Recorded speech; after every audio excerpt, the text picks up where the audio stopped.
Bom dia.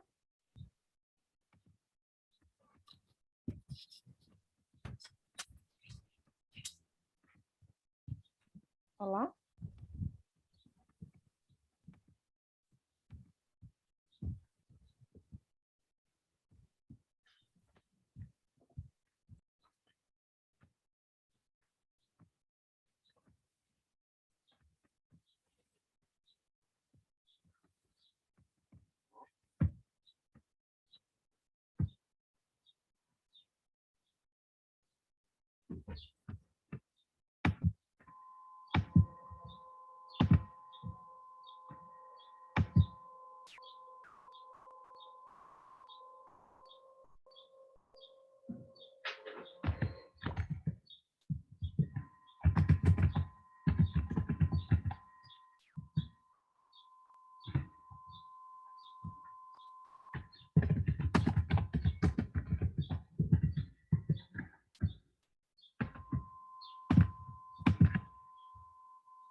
Olá, bom dia, Sueli. Você consegue me ouvir bem?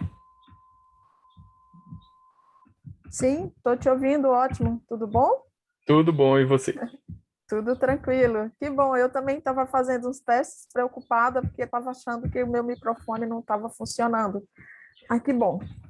Não, tá tudo ok. Eu não tinha falado antes que eu tava aqui fazendo aqueles procedimentos Ah, básicos, trocando foto claro. de perfil. Mas muito prazer, eu sou o Matheus, vou ser o debatedor aqui da sessão, Que né? bom. Vamos aguardar aí o pessoal entrar para a gente É, poder dar início. muito prazer, Matheus. Boa sorte para nós. Valeu.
Alô, bom dia. Bom dia. Eu não te escuto. Bom dia, Luiz. Tudo Oi, bem? bom dia, tudo bom? Tudo jóia. Tudo bem. Seu, seu moderador, né, da sessão? Ah, você, como é seu nome mesmo? Eu sou o Matheus, o debatedor. Ah, tudo bem, Matheus. É porque eles pedem para remover o nome aqui na hora de colocar. Eu até peço desculpa por ter entrado em cima da hora, que eu tive um problema aí com o acesso, né? Uhum. E eu tive que recuperar a senha, deu aquele pau na internet, né? Que a Não, lei de não, tudo Murphy bem, funciona, né? acontece. Sim, não. A Sueli também está presente, né? Sim, Sim, já estou Bom aqui. dia. Bom dia, Tudo professor. bem, Sueli? Tudo bem? Tudo ótimo, Tudo ótimo. Por enquanto, somos só nós três na sala de reunião? por sim, por enquanto. enquanto só nós. Ah, Estamos tudo bem. aguardando aí mais dois representantes dos outros dois trabalhos, né? Tá, são 8h29 já, né? A gente tem que começar pontualmente, né? Sim, tem que começar pontualmente. Vamos É, aguardar mais um pouquinho, uns 30 segundos aí, e aí a gente já começa, né? uhum, isso. Aproveitando, né, esses últimos segundos aí para a gente poder falar, a gente pode prosseguir então com o procedimento padrão, né, professor Luiz? Apresentação do Podemos. vídeo, debate posteriormente, né?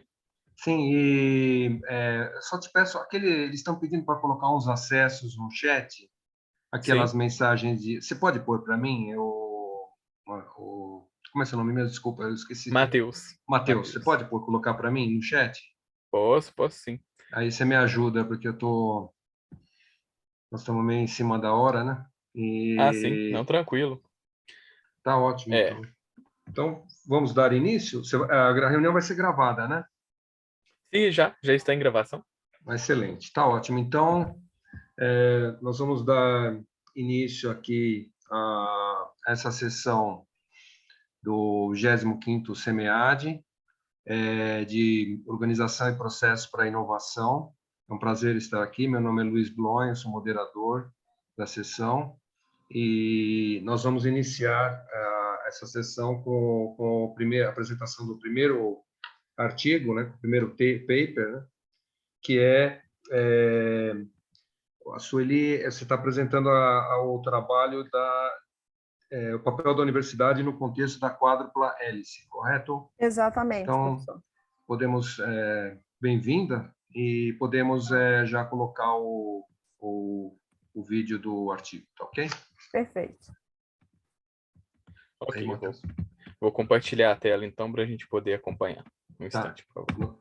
tá ok.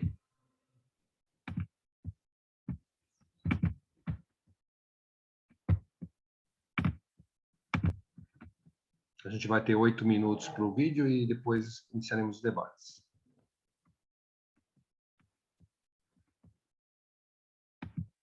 Olá.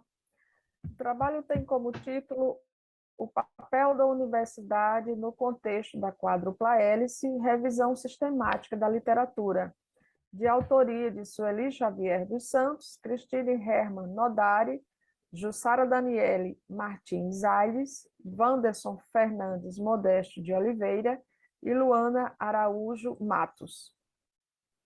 Ao se estudar a universidade no contexto da quádrupla hélice, observa-se que a universidade é ator-chave na produção de conhecimento científico e importante veículo de transferência de tecnologia para solucionar problemas reais da sociedade. As interações entre a universidade e as diversas partes interessadas pode ser um processo complexo e desafiador, uma vez que envolve normas institucionais, culturais e diversos ou diferentes objetivos. São diversos os estudos envolvendo o papel da universidade e suas interações com atores dos modelos de hélice.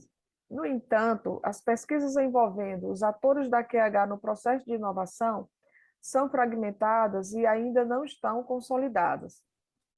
Diante disto, surgiu a pergunta de pesquisa: como a literatura tem abordado as contribuições da universidade no contexto da quádrupla hélice? Para responder esse questionamento, definiu-se como objetivo geral apresentar um panorama da pesquisa sobre o papel da universidade no contexto da quádrupla hélice por meio de uma revisão sistemática da literatura. O referencial teórico consta de 4 abordagens: transferência do conhecimento e tecnologia, evolução dos modelos de hélices, interações dos stakeholders, desafios e potencialidades, e universidade empreendedora. O método de pesquisa é uma revisão sistemática da literatura, com base em Aires e Varum 2018, que sugerem a realização da revisão sistemática a partir de 3 estágios, que eles chamam estágios.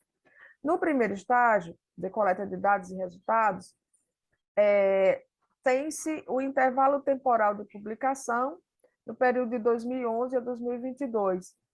As áreas são administração, negócios e economia, o idioma inglês, a base de dados é Scopus e acabou resultando também no Google Acadêmico, e foram definidas 2 combinações de palavras. Na primeira combinação, tem-se ecossistema de inovação, universidade e quádrupla hélice, resultando em 25 artigos. Na segunda combinação, tem-se universidade empreendedora e quádrupla hélice, que resultou em 28 artigos. No segundo estágio, da seleção e análise, foi feita a leitura dos resumos dos 53 artigos, onde foram excluídos 8 artigos que estavam repetidos, 7 que não estavam disponíveis na Scopus e tampouco no Google Acadêmico, e 14 que não contemplavam os interesses da pesquisa, resultando, portanto, em 24 artigos.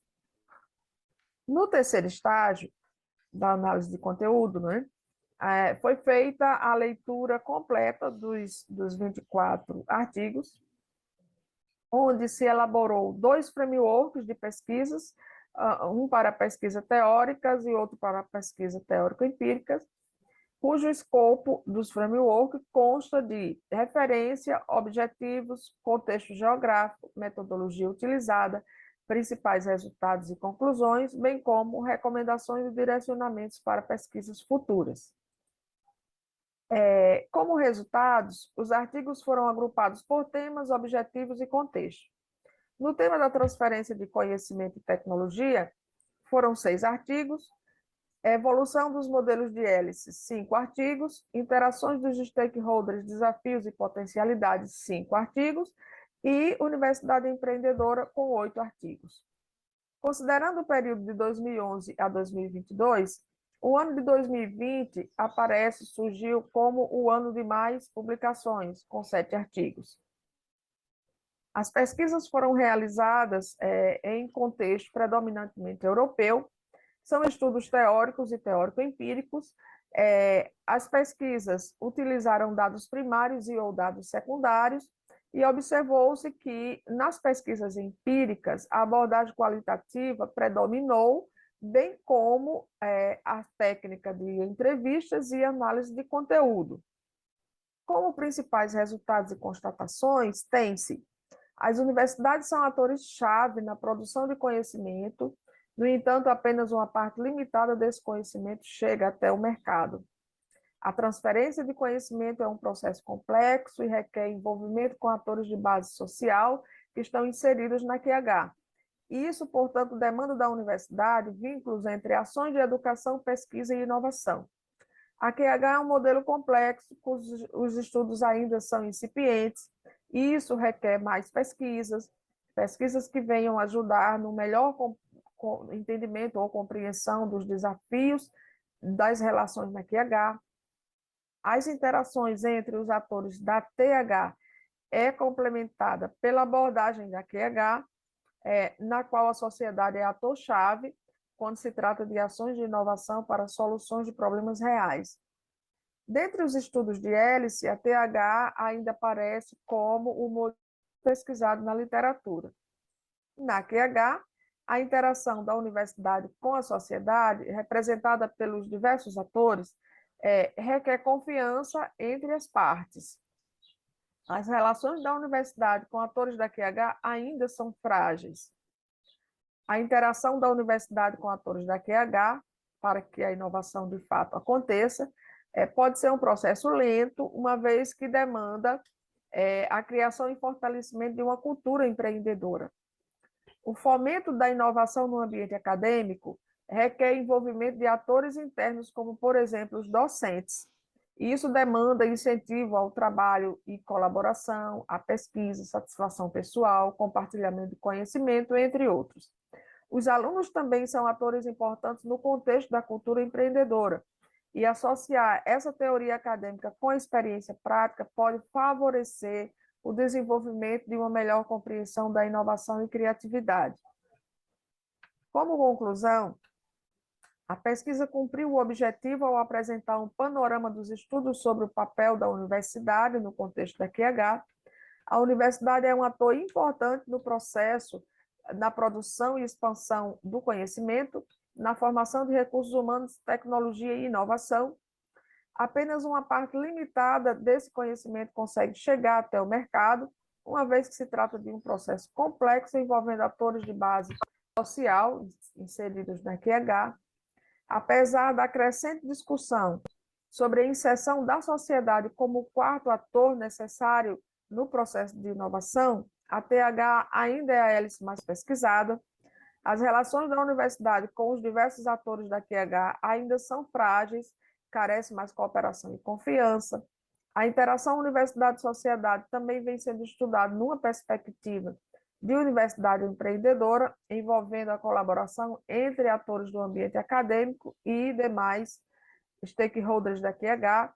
Portanto, a pergunta de pesquisa foi respondida na medida em que demonstrou-se como a literatura tem abordado as contribuições da universidade no contexto da QH. Como contribuição, o estudo contemplou publicações recentes, tanto do ponto de vista teórico quanto empírico.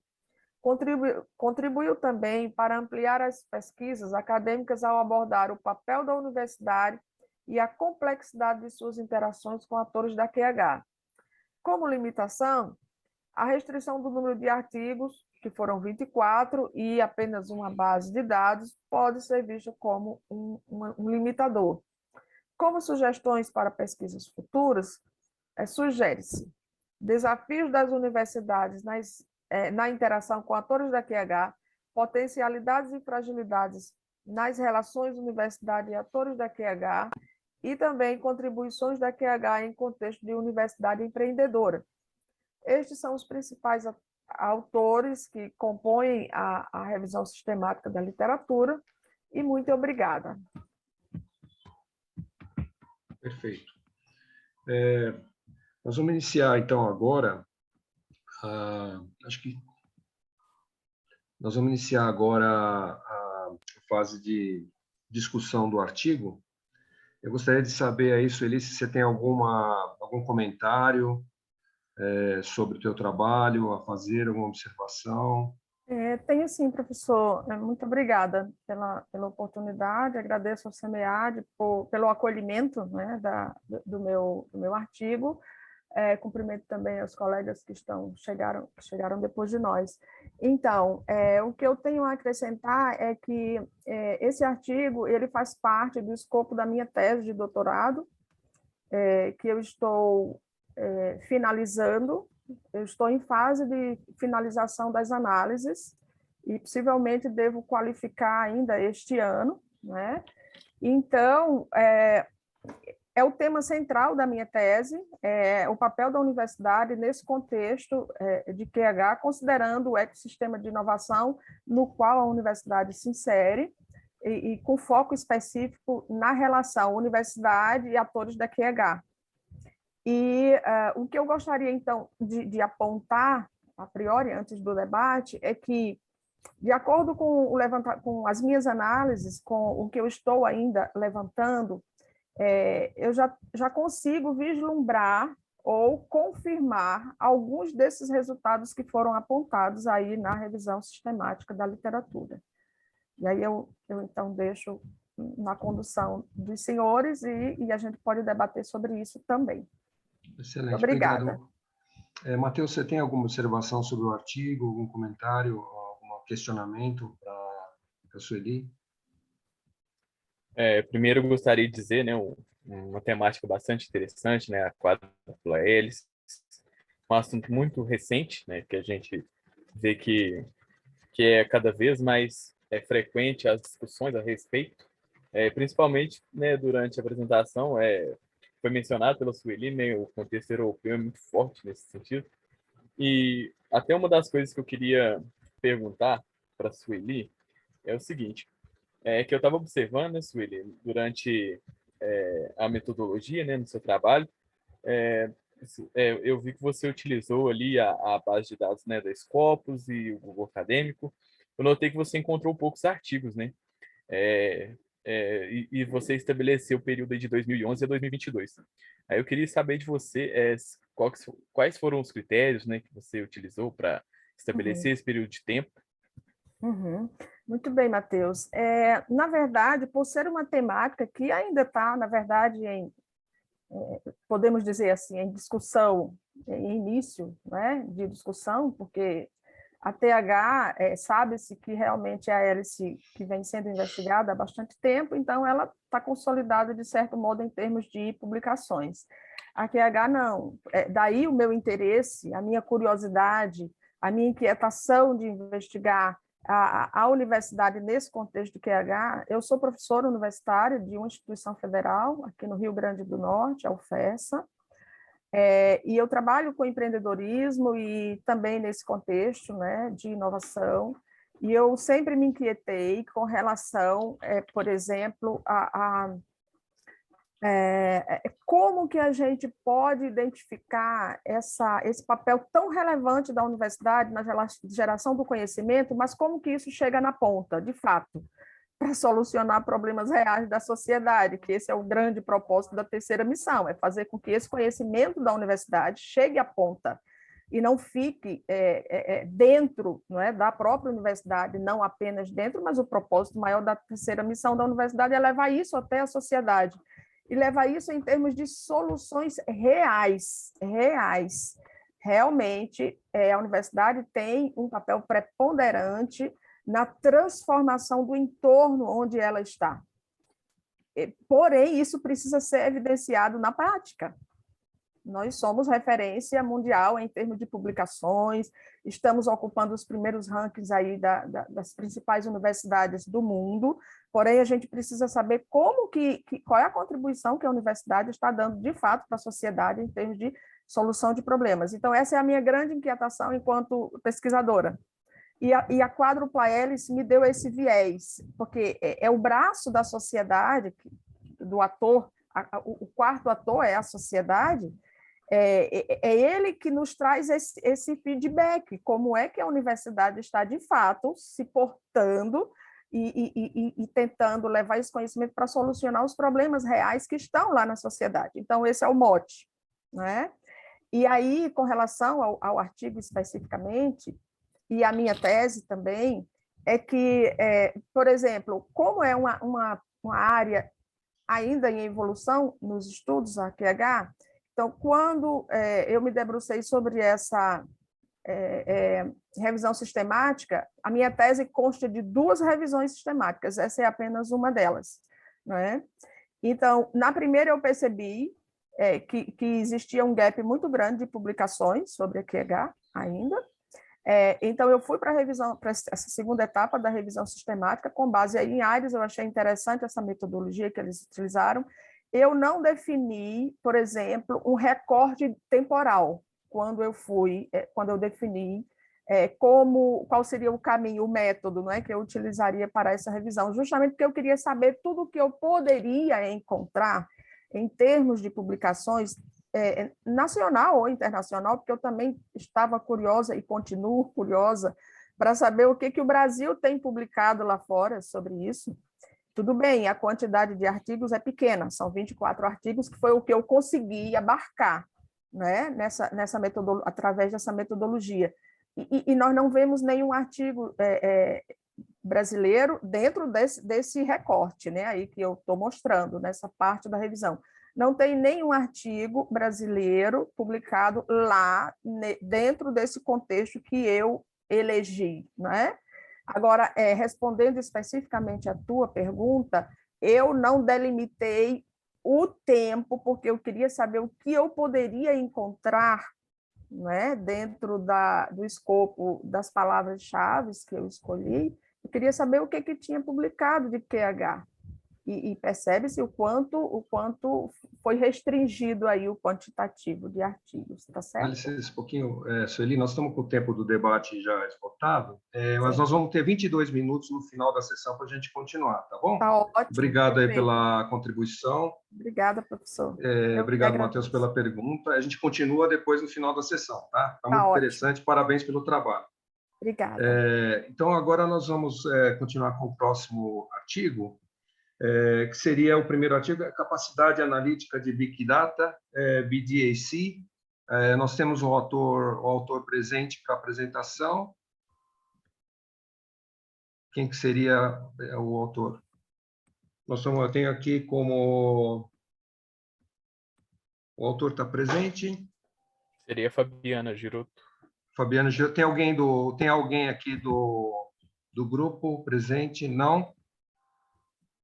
Tá. Então, a gente vai dar sequência ao próximo artigo, tá? Que seria capacidades dinâmicas e cidades inteligências, tendências e frente de pesquisa.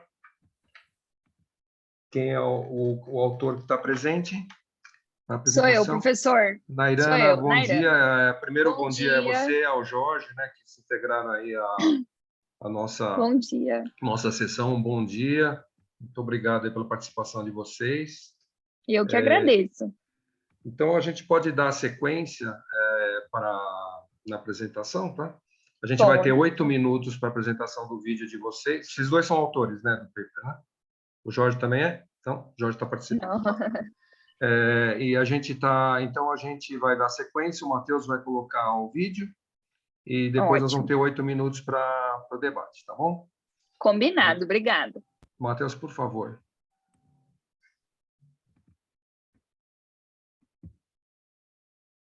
Saudações a todos.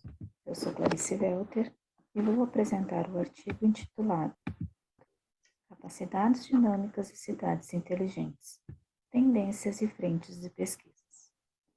O artigo foi desenvolvido por mim, Clarice, doutorando da UFSM, pela professora Nairana, do Centro Universitário União Horizontes, e pelo professor Roberto, da UFSM.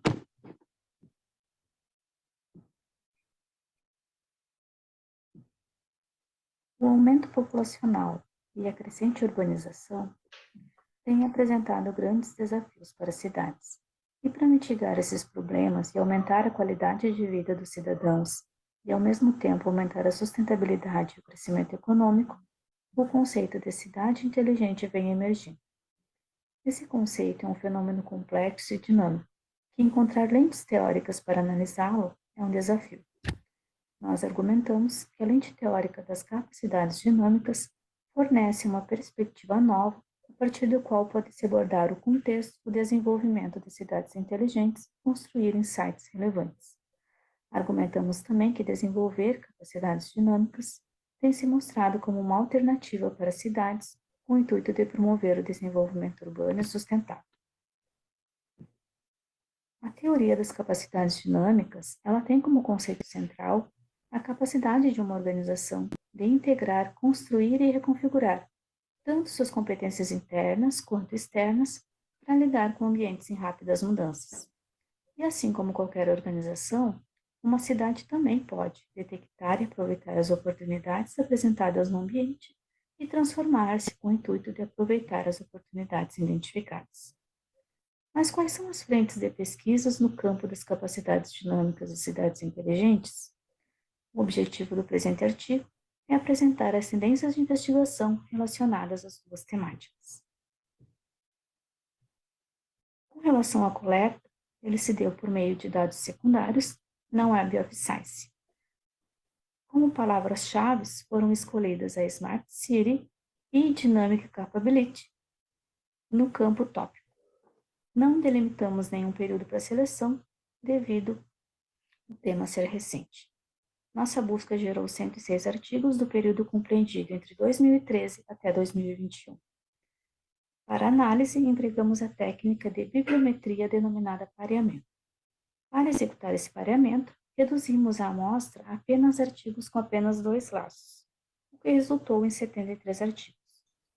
Utilizamos, então, a técnica para redução da dimensão, denominada de análise fatorial exploratória, utilizando o software SPSS, o que resultou, então, em 3 componentes, ou 3 fatores. Definimos os nomes desses fatores com base na análise detalhada do conteúdo do conjunto dos artigos que o compõem. Desta forma, o fator 1 foi denominado de capacidades necessárias para o desenvolvimento de estratégias de cidades inteligentes.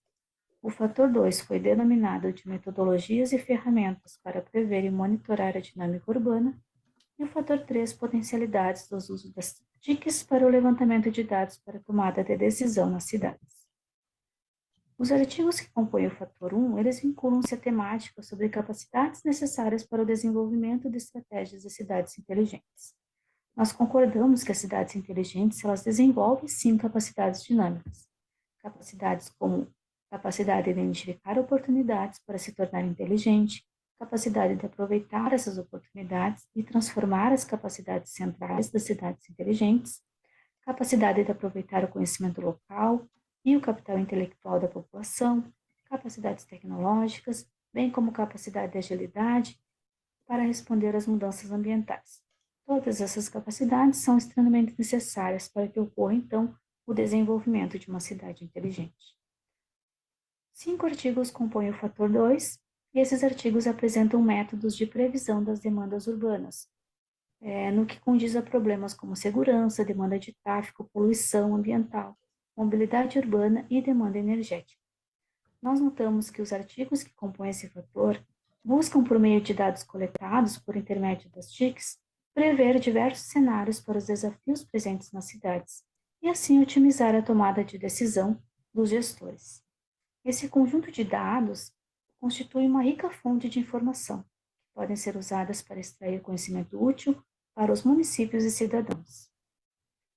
Já o fator 3 é composto de 5 artigos. Eles tratam dos avanços das TICs e da internet para a geração de dados úteis para balizar a tomada de decisão a nível governamental.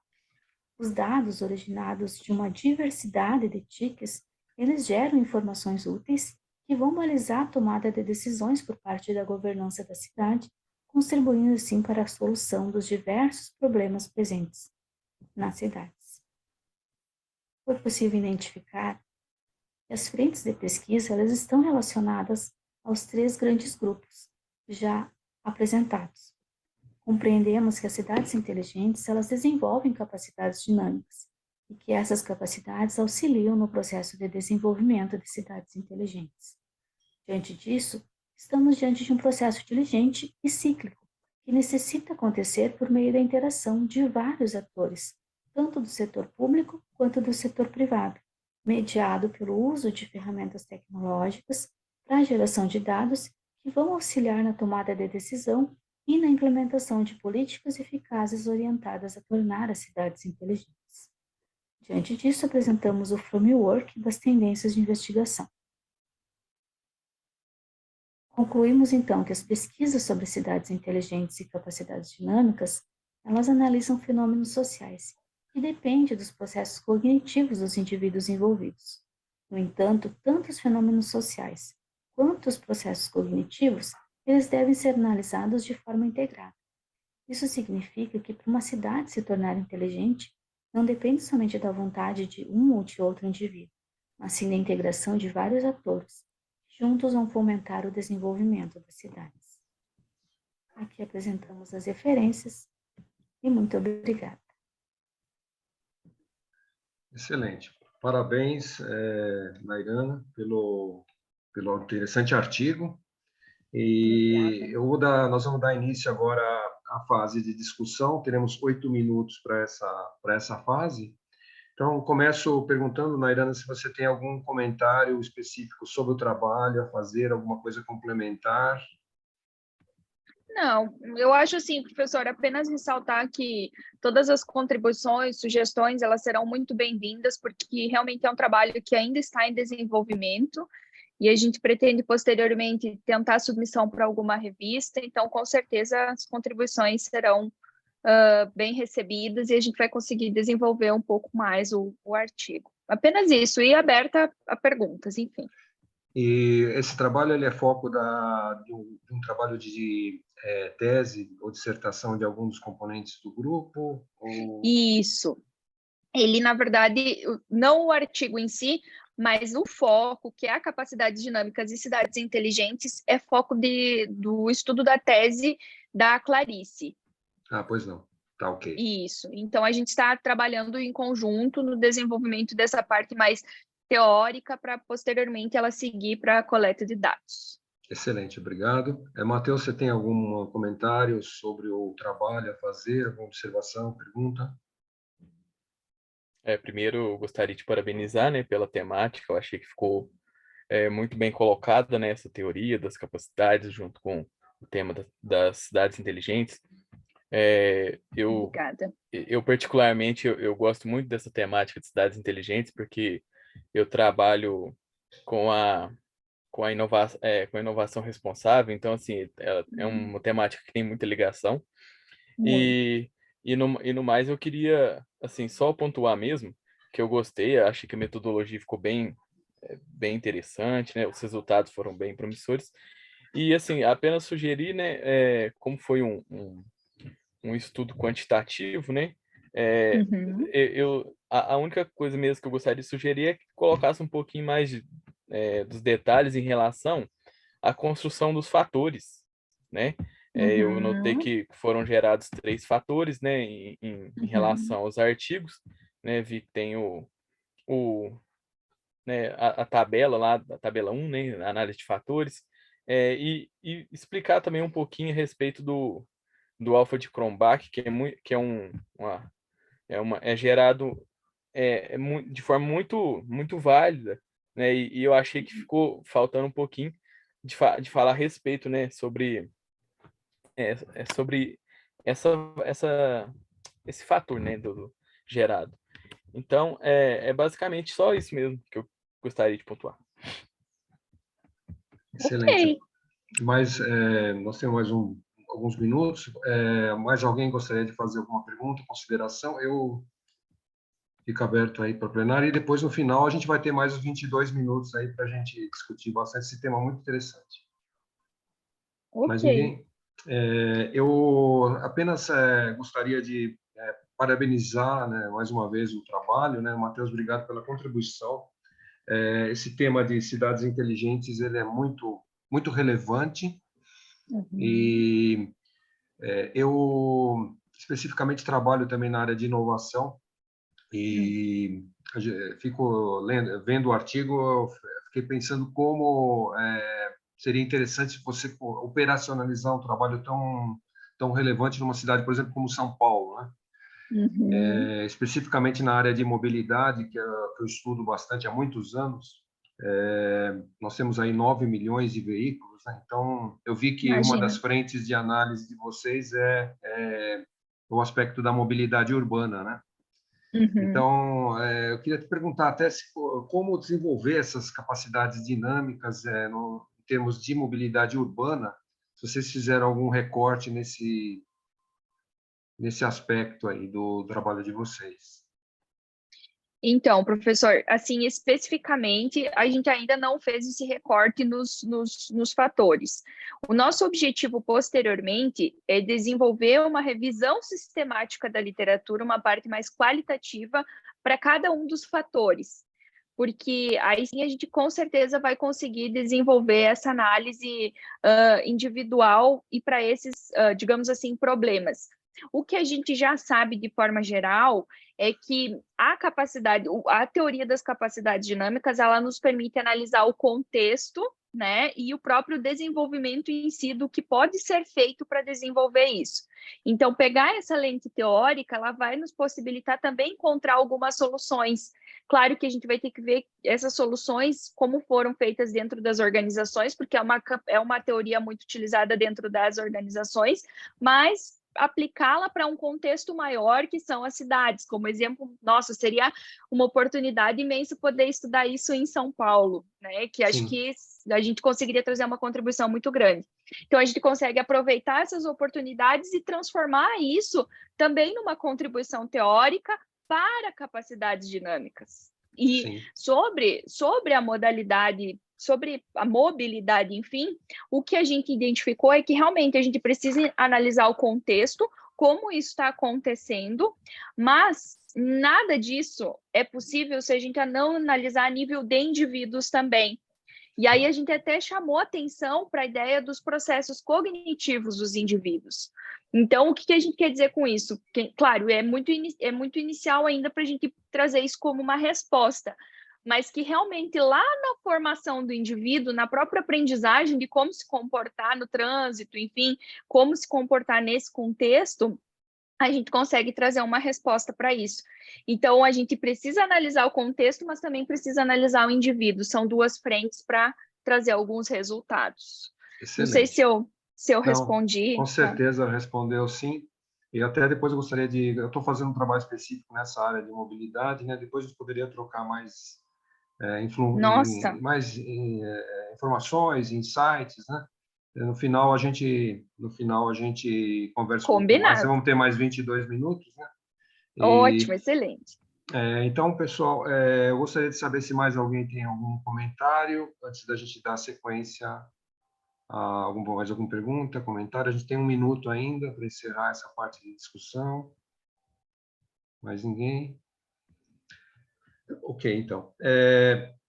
Matheus, o artigo 943, que é de capacidade analítica de Big Data, a autora não compareceu, né? Sim, pelo que eu observei aqui, não compareceu, de fato. Então, eu entendo aqui pelas regras que a gente teria, então, que dar sequência à fase de discussão geral, né? Sim, isso mesmo. Isso, então. Ok. Então, o nosso coordenador também, o Davi, está aí participando aí. Bom dia, Davi, tudo bem? Bom dia, gente. Eu passei só para dar uma olhada aqui, que eu estou dando uns giros nas salas aqui para ver se está tudo em ordem. Tudo bem, mãe? Tá tudo bem, graças a Deus, tudo em paz, né? Nós já fizemos a apresentação de 2 dos trabalhos, né? Eu fiz uma inversão nas ordens, porque o primeiro autor não tinha aparecido, e então eu acho que a sequência agora é dar sequência ao debate geral, né? Legal. Ok. Então, gente, muito obrigado a todos aí. Eu vou ter que sair, que eu vou dar uma olhada em outra sala lá, tá ok, gente? Valeu, Davi. Obrigado. Bom dia para todos aí. Tchau, tchau. Bom dia. Bom, então, pessoal, a gente vai dar sequência agora à fase de debate, discussão, fórum geral, né, sobre os trabalhos. Nós vamos ter aí 22 minutos para a gente trocar ideias, né? Então, vai ser uma discussão bastante aberta. Eu vou iniciar, então, o tempo, tá? E eu gostaria de fazer, primeiro, novamente, parabenizar vocês pelo pelo trabalho, né, por estarem aqui nessa iniciativa tão importante que é o SEMEAD. E eu achei os trabalhos muito interessantes. Com relação ao trabalho da hélice quádrupla, né, da Sueli, eu tive a oportunidade eu trabalho com inovação já há mais de 2 décadas, inclusive trabalhei no mercado como gestor de uma área de inovação de uma multinacional, e isso me levou também a buscar conhecimento na academia. Fiz meu mestrado, doutorado aqui na USP com inovação, e a gente sabe como é relevante, como é importante para o ecossistema de inovação você ter essa interação entre universidade e empresa, né? E também com as políticas públicas e a sociedade, né? É um grande desafio para nós nos tornarmos realmente relevantes, né? Ocupar o papel que nosso país merece aí no cenário inovação nacional, né? Então, eu queria fazer uma pergunta específica aí para a Sueli, porque eu vejo uma diversidade dentro do mercado, o nível de maturidade de interação dos segmentos do mercado, ele é diverso, né? Acho que a gente não pode generalizar os segmentos. Por exemplo, eu trabalhei na área automotiva e é um foco, no agro é outro, né? Então, eu gostaria de saber se você tem algum insight sobre esse aspecto, Sueli, sobre o nível de maturidade de interação nos diversos segmentos do mercado. Se isso é um escopo aí da pesquisa de vocês também, comentário que você faria a respeito dentro da pesquisa que você realizou. Obrigada, professor Luiz, pela pergunta, bastante interessante. Não é especificamente foco da minha pesquisa, a investigação no âmbito do nível de maturidade. A minha pesquisa, o que é muito interessante também, é um insight para eu levar para a minha base de pesquisa, esse seu apontamento. Muito, muito interessante. Eu tenho colegas que estudam maturidade. Não é o meu caso, mas lá na minha universidade, a gente pode, inclusive, a partir da minha tese, começar a discutir ou ampliar esse escopo, né, de investigação. A minha tese ela se debruça justamente na investigação desse grande desafio que que são as relações da universidade com a sociedade. Na verdade, com os demais atores, são os stakeholders de modo geral, porém, como essa relação da universidade com a sociedade ainda ela está num debate bem inicial, pelos próprios desafios que isso se constitui. Então, esse é o meu olhar. Eu sempre investiguei a importância da universidade como ator gerador de conhecimento, de formação, mas eu queria realmente saber como isso se transforma em solução. Esse é o meu olhar. Sim. Então, a fase que eu estou agora de análise dos meus resultados estão me indicando, como eu coloquei lá no início, estão me apontando ou aferindo algo que eu consegui investigar aí nessa revisão sistemática da literatura. Era uma inquietação, e que essa inquietação está realmente apontando para essa direção, não é? O que ocorre? Realmente, a universidade ela é um ator-chave no ecossistema de inovação, chave, porque ela gera, ela produz conhecimento, e esse conhecimento ele tem um impacto significativo, evidentemente, na sociedade, na ponta.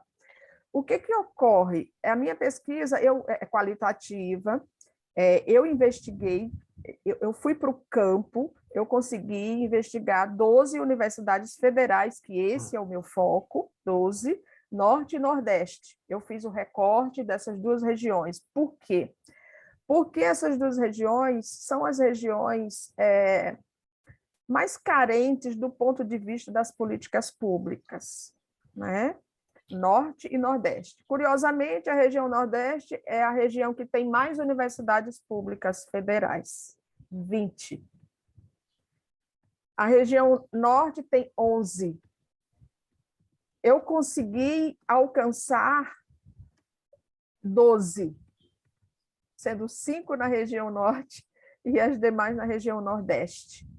E eu fiz uma quali. Eu entrevistei 22 atores dessas universidades, sendo 12 gestores dos núcleos de inovação tecnológica, que são os NITs, e 10 reitores. Eu queria realmente descobrir como é que a universidade faz essa interação com o ator sociedade através do braço do núcleo de inovação tecnológica, que é a minha área de investigação e inovação, né, empreendedorismo. Então, o ator que faz essa ponte, essa interação, esse caminho entre universidade e sociedade, ao meu ver, seria o NIT, realmente a minha pesquisa confirmou, é o núcleo de inovação tecnológica, ele é o braço de interação, né?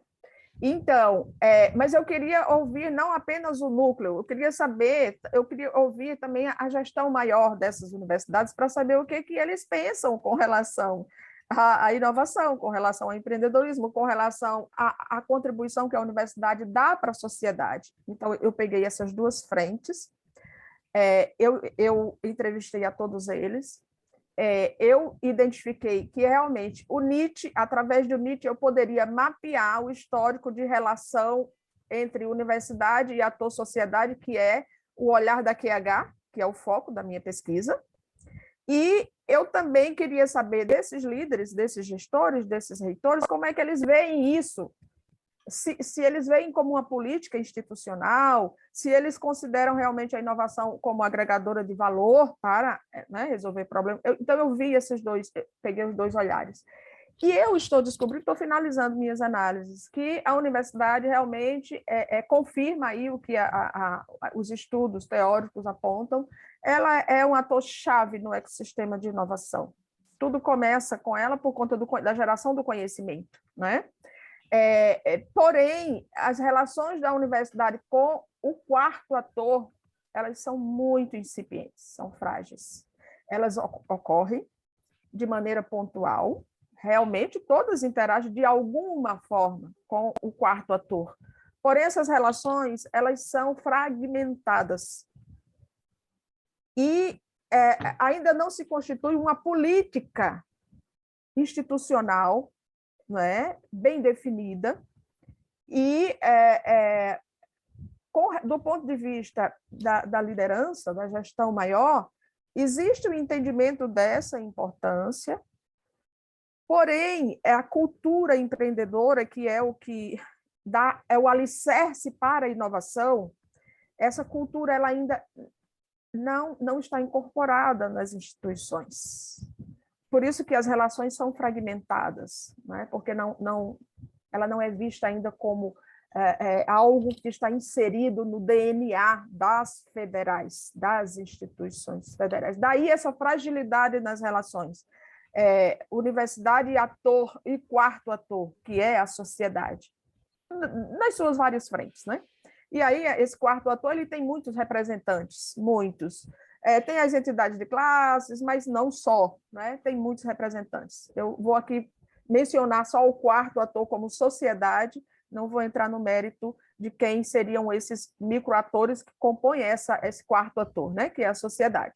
Uma outra constatação da minha tese é que, de fato, a minha pesquisa está confirmando o que a literatura aponta, a grande dificuldade que essas universidades têm de, como é que eu posso dizer, de levar esse conhecimento para a ponta, de transferir essa tecnologia. A dificuldade na transferência de tecnologia, ela é evidente em todas as universidades investigadas. A universidade gera o conhecimento, um know-how extraordinário que pode transformar o seu entorno, porém, a transferência dessa tecnologia, desse conhecimento, é um desafio para as universidades, um grande desafio. Confirma a literatura que eu venho levantando, né, até agora. E também um outro fator que já está sendo evidenciado nos meus resultados é que existem muitas ações empreendedoras a partir da universidade, muitas ações.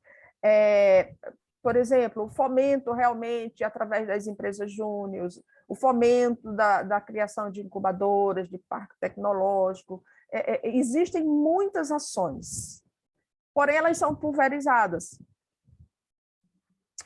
Não é? Por serem pulverizadas, eis o grande desafio, como que isso chega na ponta, é uma outra frente de pesquisa para frente, talvez no meu pós-doc, né? Então, eu já estou identificando que a universidade realmente é um ator extraordinário, transforma seu entorno e pode trazer realmente, especialmente o professor fez uma colocação, o professor Luiz, muito interessante, nesse contexto que nós estamos vivendo, a importância da inovação em nível nacional. Nós estamos saindo de uma situação, de uma pandemia que a inovação ela é fator sine qua non para que a gente consiga, né, emergir de tudo isso que a gente está vivendo em termos de resultado de pandemia. Então, a inovação, a universidade, como braço da geração de conhecimento via inovação, vai fazer uma diferença significativa no desenvolvimento do nosso país. Porém, são muitos desafios que nós temos enquanto instituição federal. E aí entra, que a minha pesquisa também está aferindo, entra, por exemplo, essas universidades elas continuam sendo muito dependentes dos recursos públicos, muito dependente do recurso público. Ainda é um desafio para as universidades diversificar essas fontes de investimento em inovação. Por quê?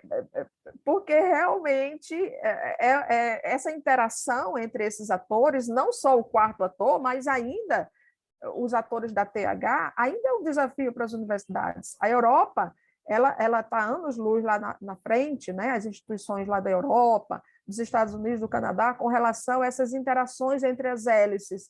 Nós ainda estamos ensaiando interações da TH, porque a minha pesquisa está apontando isso.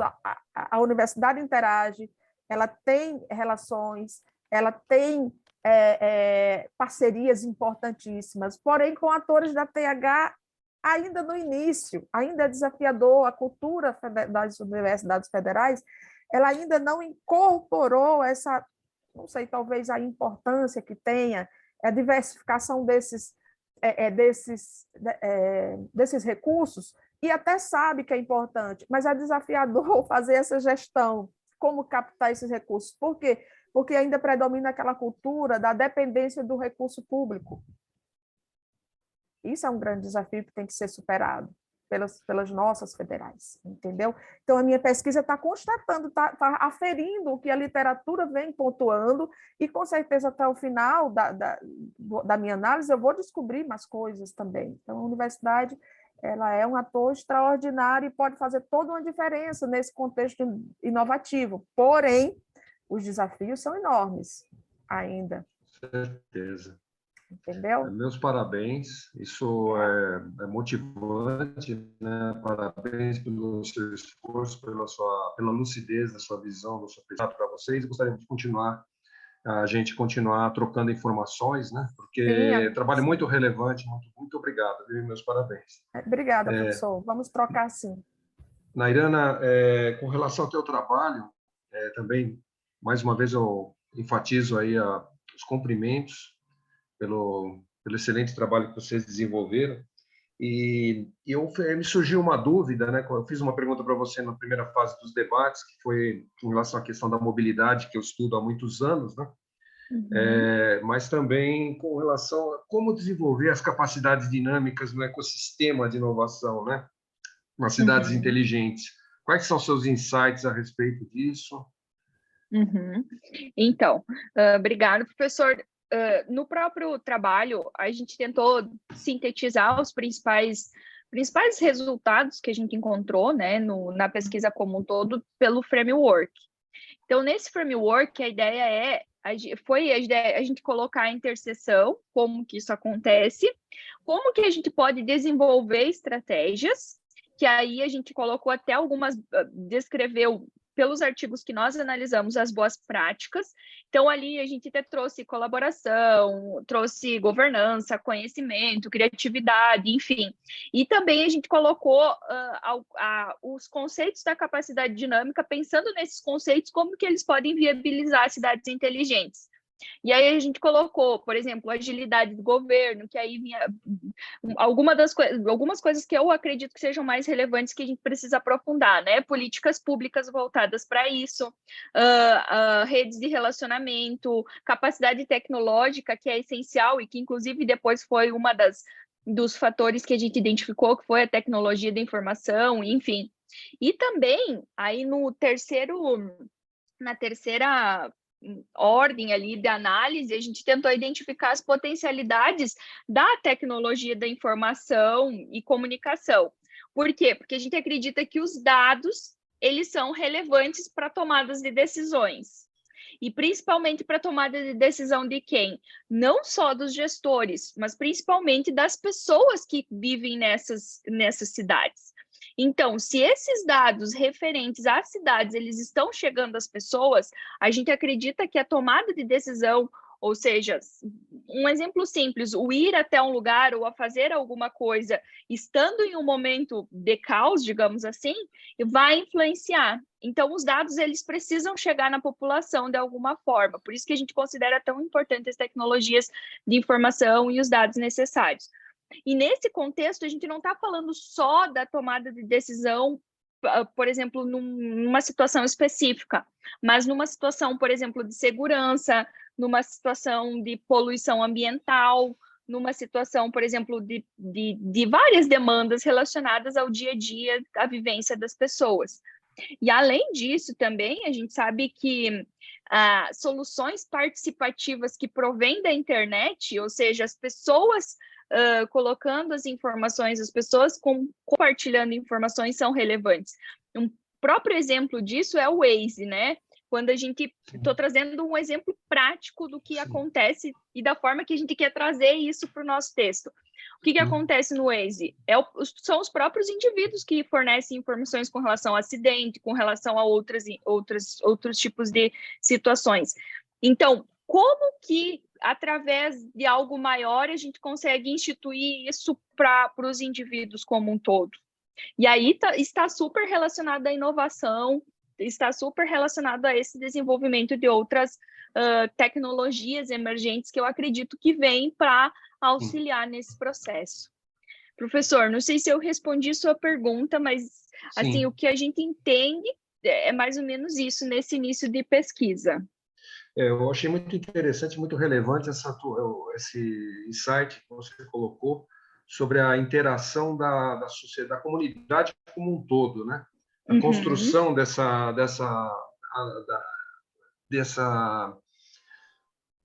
decisões, né? Então, que a decisão ela seja também, porque no final o propósito, né, de tudo isso é o bem-estar do indivíduo, né? E à medida que o indivíduo tem acesso às bases de dados e ele consegue interagir com essas bases de dados, eu acho que se cumpriu essa missão de realmente promover o bem-estar, né? Porque a finalidade principal da Smart City é melhorar a vida do cidadão, né? Então, eu achei muito bom esse insight que você colocou, né? Então, e mais uma vez, parabéns aí pelo trabalho. Obrigado, professor. Não sei se nós temos aí mais alguns minutos aí para encerrar. Não sei se o Matheus ou algum dos participantes teria mais algum comentário. Eu só queria fazer um comentário aqui, professor, é que eu já disponibilizei no chat, né, os links para que vocês aí presentes fizessem a avaliação, né, da nossa sessão. E aí nós já estamos aproximando do fim, né, já que tiveram só apenas ainda tem um minuto?